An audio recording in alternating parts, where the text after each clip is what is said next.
In November 1983, the United States and Soviet Union came within days of nuclear war. Neither side fully realized how close they were. This is the story of a war game that nearly became the real thing. The Cold War began not with battle, but with fear.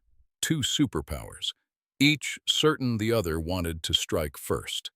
By 1983, that fear had reached a breaking point almost no one could see. Ronald Reagan entered the White House in 1981 with a mission. He believed in confronting the Soviet Union, not accommodating it. His first year brought a surge in military spending, covert operations, and aggressive rhetoric. In March 1983, Reagan called the Soviet Union an evil empire in a speech that shocked the Kremlin. 2 weeks later, he announced the Strategic Defense Initiative, a space-based missile defense system. The Soviets called it Star Wars and interpreted it as preparation for a first strike.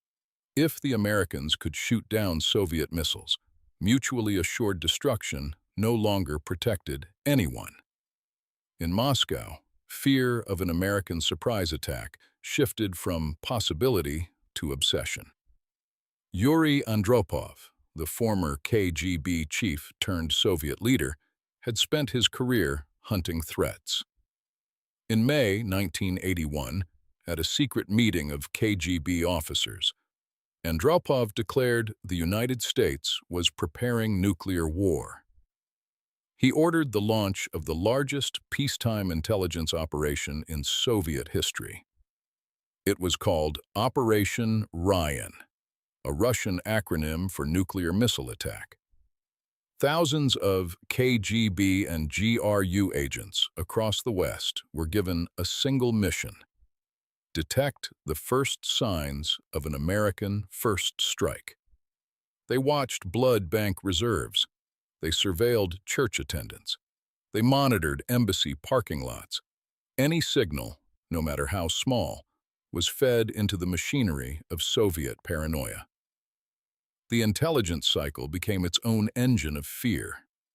Agents who found nothing were ordered to look harder. Agents who looked harder found patterns that weren't there, and every false signal was reported upward as confirmation. By 1983, the world outside the Kremlin was also accelerating toward crisis. In April, American naval aircraft conducted simulated bombing runs over Soviet territory in the Kuril Islands. The Soviets formally protested. The Pentagon privately admitted the overflights had occurred. Then came September 1st, a moment that shattered whatever remained of U.S.-Soviet restraint. Korean Airlines Flight 007 drifted off course and entered Soviet airspace over Sakhalin Island. A Soviet Su-15 interceptor fired 2 missiles into the darkness. All 269 people on board were killed. Reagan called it a massacre. The world watched in horror. The Soviets, convinced they had shot down an American spy plane, refused to apologize. The incident poisoned everything that followed. Just 26 days later, on September 26, 1983, the Soviet nuclear early warning system screamed an alarm. The system, codenamed OKO, reported that the United States had just launched an intercontinental ballistic missile, then a second, then a third, then a fourth, then a fifth. In a bunker outside Moscow, a Soviet officer named Stanislav Petrov stared at the warning screen. Protocol demanded he report the launches immediately. The chain of command would take it from there. But something felt wrong. 5 missiles, not hundreds, did not match American doctrine for a first strike. Petrov made a decision that defied everything he had been trained to do. He called it a false alarm. He was right. A glitch in the satellite system had mistaken reflected sunlight for missile launches. The world came within one man's instinct of nuclear war, and almost no one was told. Petrov was reprimanded for violating procedure. The incident was classified for over a decade. Weeks later, in October, President Reagan watched a television film called The Day After, a dramatization of nuclear war. He wrote in his diary that it left him greatly depressed. A few days later, he attended a classified Pentagon briefing on what an actual nuclear exchange would look like. He left shaken. The gap between Cold War strategy and human reality had never felt wider. Into this atmosphere, raw, paranoid, and teetering, NATO scheduled its annual military exercise. It was called Able Archer 83, part of a larger fall training operation called Autumn Forge. The exercise was designed to test the command and control procedures for NATO's nuclear forces. It had been held every year. It was considered routine. But the 1983 version was different in ways that would prove nearly fatal. For the first time, the exercise introduced new, classified formats for nuclear release communications. It simulated a complete escalation sequence, from conventional warfare to full nuclear exchange. It included realistic radio silences, unusual message formats, and a progressive movement through all alert levels up to DEFCON 1. DEFCON 1, the highest level, had never been reached even during the Cuban Missile Crisis. The exercise also included participation, at least nominally, by heads of government. To KGB analysts trained to detect exactly this kind of escalation pattern, it was a perfect match for a real attack. Operation Ryan had given Soviet intelligence a checklist of indicators for an American first strike. Able Archer 83 was checking every box. On November 2, 1983, the exercise began. At NATO air bases across Western Europe, aircraft loaded with what appeared to be nuclear payloads taxied onto runways. Command centers exchanged floods of encrypted communications in new formats the Soviets had not seen before. KGB residencies across Europe began reporting in alarm. The flash cables arrived at Moscow Center with growing urgency. Soviet intelligence interpreted each new signal through the lens of their worst fear. What they were watching was a rehearsal. What they believed they were watching was a countdown.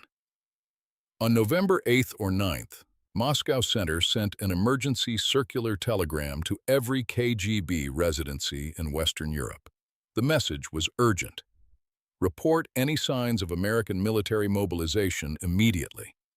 Look for evacuation of embassy families. Unusual movements near defense ministries. Abnormal activity at military bases. The Soviets were no longer gathering intelligence. They were confirming a decision they had already begun to make. Receiving that flash telegram in London was a man named Oleg Gordievsky.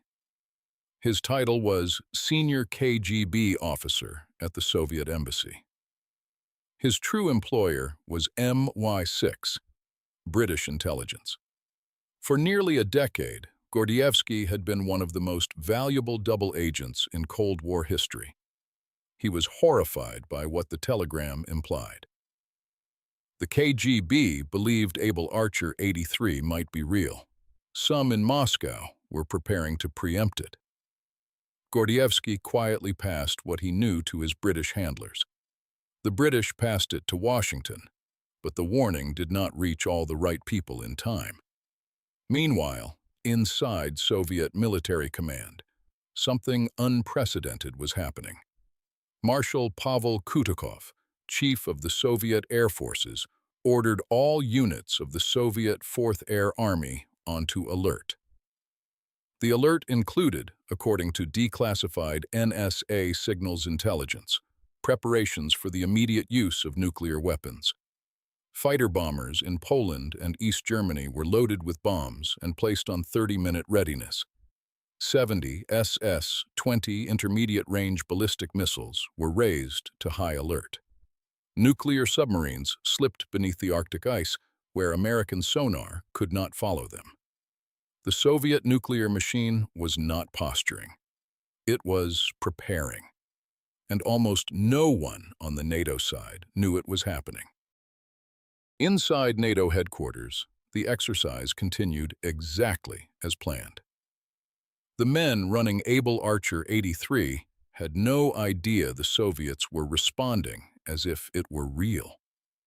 American commanders in Europe detected some unusual activity in the Eastern Bloc, heightened readiness among certain Soviet air divisions. The report went to Lieutenant General Leonard Perutz, the senior American Air Force intelligence officer in Europe. Perutz looked at the data. Something felt wrong, but he could not explain it. His commander asked a direct question. Should NATO raise its own alert status in response? Perutz said no. Watch and wait. He did not fully understand why the Soviets were reacting the way they were. He did not know about the new nuclear communication formats or that Soviet doctrine required a response to exactly this kind of signal change. He acted, in the words of a later government review, out of instinct, not informed guidance. But that instinct may have saved civilization. Had Perutz ordered NATO forces to a higher alert in response to the Soviet alert, the spiral might have become unstoppable. Each side would have read the other's escalation as confirmation of the worst.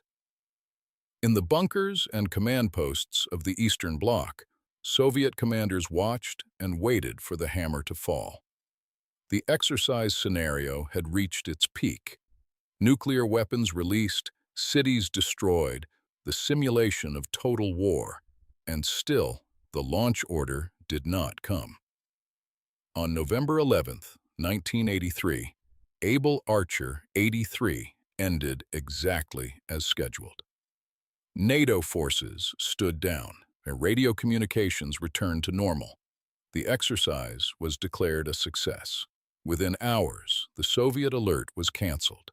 The bombers were stood down. The submarines returned to patrol. The world exhaled, without knowing it had been holding its breath. In the days that followed, Western intelligence began to piece together what had actually happened. The picture that emerged was stunning. A declassified NSA signal from December 2, 1983, confirmed the Soviet Fourth Air Army had been placed on nuclear alert during the exercise. Gordievsky continued to pass details to the British, who quietly alerted Washington. The American intelligence community had missed the depth of the Soviet reaction entirely. Their own warning systems had not registered the danger, because they never imagined the Soviets would genuinely mistake a scheduled exercise for a real attack. The President's Foreign Intelligence Advisory Board later concluded, in 1983, we may have inadvertently placed our relations with the Soviet Union on a hair trigger. The board identified what it called an especially grave error, assuming that because America knew it would not start World War III, Soviet leaders would know it too. Reagan learned what had almost happened and was visibly shaken. He wrote, "Many Soviet officials feared us not only as adversaries, but as potential aggressors who might hurl nuclear weapons at them in a first strike. He had spent 2 years calling them an evil empire. He now understood they believed the same about him. The realization quietly changed the course of history.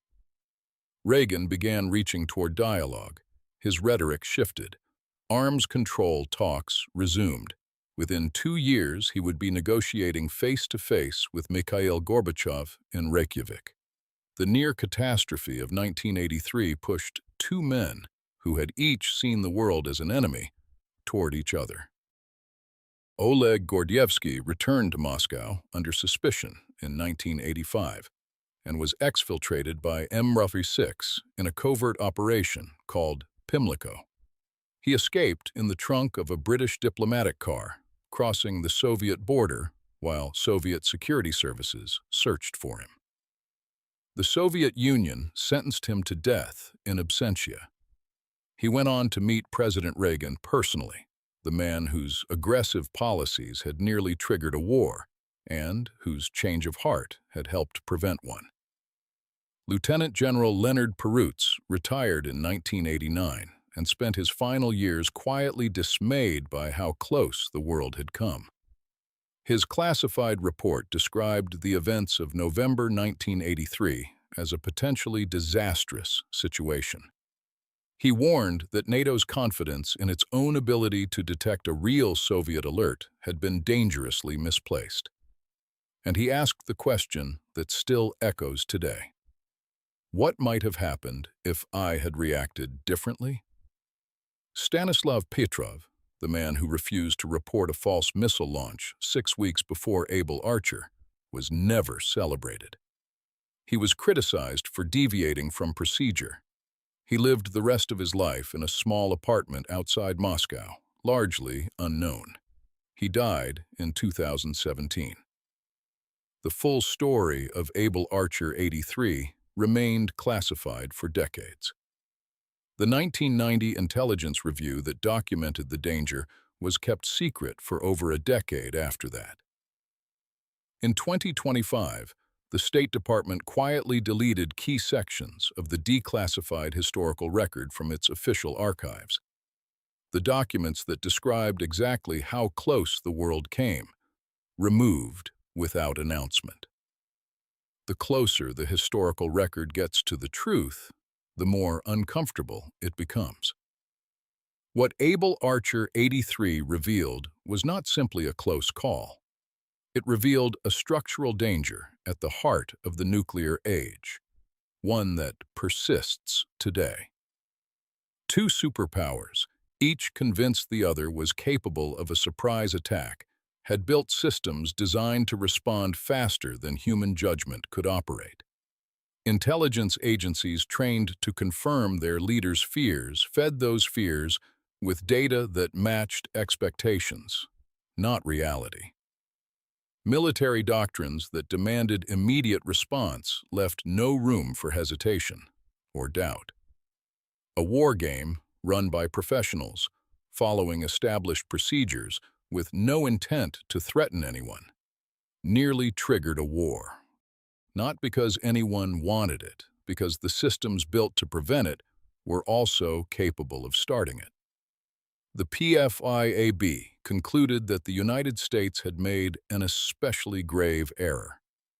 To assume that since we know we are not going to start World War III, Soviet leaders will also believe it.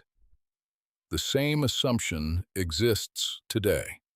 The same gap between what one side intends and what the other side perceives continues to haunt every military exercise, every naval patrol, every new weapons deployment. Able Archer 83 did not end with a mushroom cloud. It ended with silence, an exercise wrapped up on schedule. Two men who almost made catastrophic decisions standing down without knowing what they had almost done. Billions of people went to sleep on November 11th, 1983, without knowing that the world had nearly ended the night before. That is not a reassuring thought. That is the point. The war game that almost started World War III was not won by courage or deterrence or brilliant strategy. It was survived by instinct, accident, and the extraordinary luck that the wrong people were never told quite enough.